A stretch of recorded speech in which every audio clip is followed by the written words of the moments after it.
Saudi Arabia के अंदर ऐसे बहुत से इलाके हैं, ऐसे बहुत सी जगहें हैं जहां पर उज़्ज़ा, लात और मनात को पूजा जा रहा है। वर्शिपिंग स्टार्ट हो चुकी है। ये उन गॉडेस का नाम है जिनको इस्लाम आने से पहले अरब पूजा करते थे, और अब सऊदी अरेबिया के अंदर बल्कि पूरे अरब के अंदर ऐसे बहुत से इलाके हैं जहां पर इनकी वर्शिपिंग दोबारा स्टार्ट हो गई है। सऊदी अरेबिया के हवाले से बात की जा रही है कि वहाँ कयामत नजदीक है, क्योंकि अब वहाँ बुत परस्ती हो रही है। जो लोग छाती पीट रहे थे भगवान राम के प्राण प्रतिष्ठा पर, मुझे लगता है कि अभी ठंडक हुई भी नहीं होगी, खुजली बंद भी नहीं हुआ होगा, बरनौल अभी लगा ही रहे होंगे। लो भैया, एक और उनके लिए धमाका हो गया है। या तो फिर ये है ना, ये सऊदी हुकूमत मांगे कि हम अपने कल्चर से हट रहे हैं, ठीक है, हम दीन को छोड़ के पीछे बैकवर्ड जा रहे हैं, या वो मान ले, वो कहते हैं हम इस्लाम को फॉलो करते हैं। अगर आप ये कहें ना कि हम एक तरफ से गुनाह भी साइड बाय साइड चला दे, सवाब भी साइड बाय साइड चला दे, आपको जहाँ हिंदू ज्यादा होंगे वहाँ पर हम अपने इस्लाम छोड़ दें, वहाँ पे हमने अपने इस्लाम की पैरवी करनी है ना। तो फिर उनको किसका डर है? मोदी का डर है उन्हें कि वो मंदिर बना रहे हैं। उनका जो ना वो अल्लाह का डर उनके दिलों में से खत्म हो गया है। ये इस्लामी मुल्कों की जो हिंदुओं के साथ दोस्ती है वो बिल्कुल गलत है। यहाँ पर जो है वो दोबारा से ये बुत परस्ती और ये चीज़ें शुरू हो गई हैं। तो आपको पता है कि क़यामत करीब है, क़यामत बहुत करीब है, और क़यामत की सबसे बड़ी निशानी ये है कि इस्लाम को सबसे पहले हर जगह जलील किया जाएगा, फिर देखा जाएगा कि इस्लाम की तरफ आवाज़ कौन उठाता है। इवन ईरान में भी बहुत जल्द हम लोग सुनेंगे कि मंदिर की घंटियां और आरती और पूजा आराधना स्टार्ट हो जाएगा। ये हमारे दिलों के साथ खेलने वाली बात है। बन गए हैं वहाँ पे। अब लड़कियाँ बाया ऊपर से पहनती हैं लेकिन अंदर से पेंट शर्ट्स होती हैं। तो this is not, I think this is not what Saudi Arabia. अब ये बिल्कुल गलत हो रहा है। एक इस्लामी मुल्क है जहाँ पे हमारे तमाम अंबिया कराम वगैरह थे और उन्होंने इस्लाम की तबलीग की, और अब वहाँ पे शुरू हो रहा है, तो ये इंतहाई गलत बात है। इस चीज़ को स्टॉप करना चाहिए। नमस्कार दोस्तों, चैनल पर आपका हार्दिक अभिनंदन है। दोस्तों, अब सऊदी अरेबिया में भी मूर्ति पूजा शुरू हो चुकी है। जी हाँ, आपने सही सुना, सऊदी अरेबिया में भी मूर्ति पूजा अब शुरू हो रही है।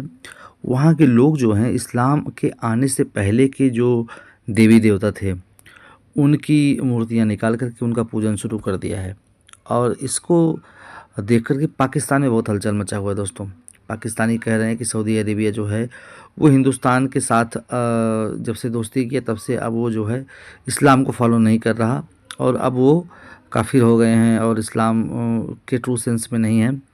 तो अब वो वहाँ पर हिंदुइज्म आ जाएगा और वो सारे सनातनी हो जाएंगे। पूरा अरब जो है वो अब सनातनी हो जाएगा।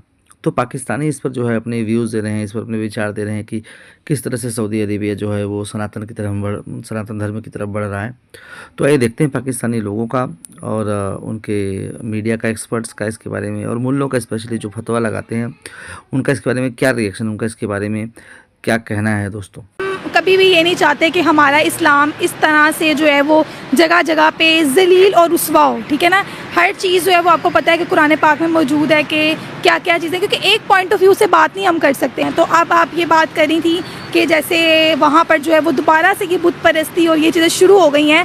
तो आपको पता है कि क़यामत करीब है, क़यामत बहुत करीब है, और क़यामत की सबसे बड़ी निशानी ये है कि इस्लाम को सबसे पहले हर जगह जलील किया जाएगा, फिर देखा जाएगा कि इस्लाम की तरफ आवाज़ कौन उठाता है, उसको बचाने के लिए आवाज़ कौन उठाना चाहता है। तो मेरा तो कहने का मकसद यही है कि सबसे पहले आप अपने आप को देखो कि हम किस पॉइंट पे इस वक्त खड़े हैं। अच्छा, ये बताएगा कि तमाम इस्लामिक वर्ल्ड में से क्या सिर्फ इस्लाम के बारे में नॉलेज पाकिस्तान को ही है? जहाँ से इस्लाम शुरू हुआ, इस्लाम का गढ़ है सऊदी अरेबिया, वो सेक्युलरिज्म प्रमोट कर रहे हैं। वो कहते हैं हर कम्युनिटी को हम राइट्स देंगे, वो जैसे चाहे रह सकते हैं, हम भी अपने इस्लाम पर कायम रहेंगे और अदर रिलीजन्स जो जाते हैं वो करें। बाकी अदर कंट्रीज तो सऊदिया को कुछ भी नहीं कह रही हैं। क्या पाकिस्तानी ज़्यादा इस्लाम वाले हैं?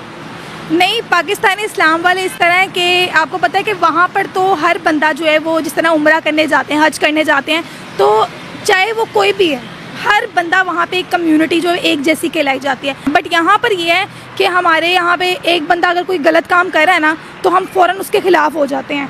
जैसे फॉर एग्जांपल आज हमारे यहाँ होता है कि नमाज जो है वो नमाज आप सही तरह नहीं पढ़ रहे होती है। सऊदिया की घर वापसी हो रही है क्या?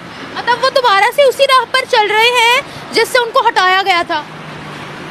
देखें, अगर हम लोग बात खबर की तरफ चलते चलें कि अगर छोटी छोटी खबरें सामने में आती है कि इस तरह हो रहा है, लेकिन आप पॉजिटिव चीज़ों को भी देखो कि देखें पॉजिटिव चीज़ें, हम नेगेटिव चीज़ों को बहुत ज़्यादा आवाज़ उठा लेते हैं कि नहीं ये नेगेटिव है, ये जो है ना उसको हटा दें। तो आप जो है ना पॉजिटिव चीज़ों को देख के चलो कि वहाँ पर कितना दीन फैला हुआ है। सऊदी अरेबिया में हो रहा है तो ये तो फिर बहुत गलत बात है ना, क्योंकि सऊदी अरेबिया में तो अल्लाह का घर है, तो मुझे नहीं लगता कि वैसी जगह पे इस तरह का होना चाहिए। वहाँ पे तो स्ट्रिक्टनेस होनी चाहिए, बल्कि इस चीज़ पे इस्लाम से हट रहे हैं वो, इस्लाम से हट रहे हैं लोग। लेकिन वहाँ पर तो शरीयत का कानून है। वहाँ पे अब सिनेमाज बन गए हैं, वहाँ पे अब लड़कियाँ बाया ऊपर से पहनती हैं लेकिन अंदर से पेंट शर्ट्स होती हैं। तो this is not, I think this is not what Saudi Arabia. आपको पता है इस वक्त 10 से ज़्यादा इस्लामिक कंट्रीज ऐसी हैं जिन्होंने हिजाब को बैन कर दिया है। आपको पता है ईरान के अंदर एक ऐसा लॉ पास हुआ है कि आप अपनी एडॉप्टेड बच्ची से शादी कर सकते हो लीगली। इराक के अंदर ये लॉ पास हुआ है कि 9 साल की बच्ची के साथ आप शादी कर सकते हो। अब ये बताइए, ये बहुत गलत बात है। जब तक एक लड़की लीगल नहीं हो जाती, मुझे नहीं लगता कि उसके साथ शादी यहाँ पर बड़ी बात कहते हैं, अदर कंट्रीज में भी ये हो रहा है, हम उन पर क्यों नहीं आवाज़ उठाते? सऊदीया एक ऐसी कंट्री है कि हम लोगों को लगता है कि वो है एक इस्लामी मुल्क है, वहाँ ऐसा नहीं होना चाहिए। दूसरी कंट्रीज़ को हम इतना नहीं देखते, ना नोट करते हैं, सुनते हैं, सुन के इधर से निकाल देते हैं कि हाँ ठीक है हो रहा है, लेकिन जो चीज़ें अब चल रही हैं वो बिल्कुल सही नहीं है। मैं तो बिल्कुल प्लान कर रही हूँ कि कब जाकर मैं वहाँ पे मंदिर को विजिट करूँ और देखूँ कैसा बना है। क्या कहेंगी आप एज अ इंडियन मुस्लिम, क्या फीलिंग्स हैं? क्या अच्छा लग रहा है कि यूएई में जो है वो इस तरह से मंदिर की इनॉग्रेशन हुई है? डेफिनेटली मुझे बहुत बहुत प्राउड फील होता है, और मैं हमेशा अपने माँ बाप की शुक्रगुजार हूँ और शुक्रिया अदा भी करती हूँ कि उन्होंने मुझे भारत में जन्म दिया। पर पिछले 10 साल में मोदी जी के नेतृत्व में जिस हिसाब से भारत से लेकर के भारत के सिविलाइजेशन और कल्चर, सभ्यता और संस्कार का ढंका जो है, भारत के सिविलाइजेशन का ढंका अब मुस्लिम देशों में भी आवाज आ रही है, ये बहुत अच्छा लग रहा है आरजू जी।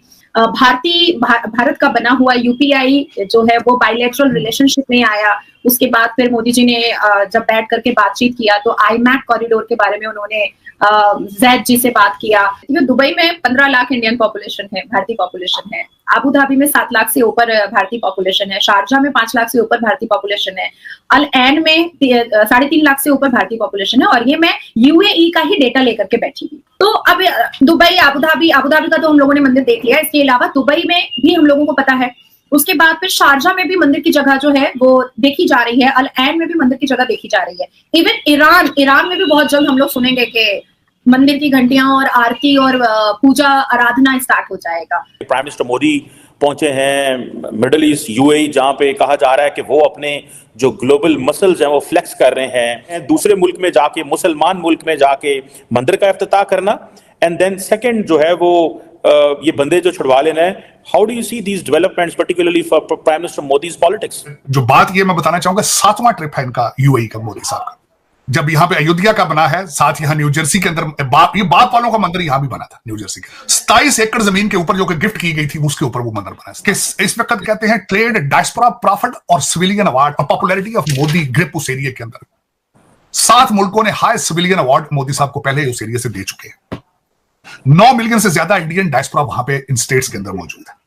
$85 बिलियन का ट्रेड हो रहा है सिर्फ इन छोटी स्टेटों के। दोस्तों, पाकिस्तानियों को सुनकर हंसी आती है।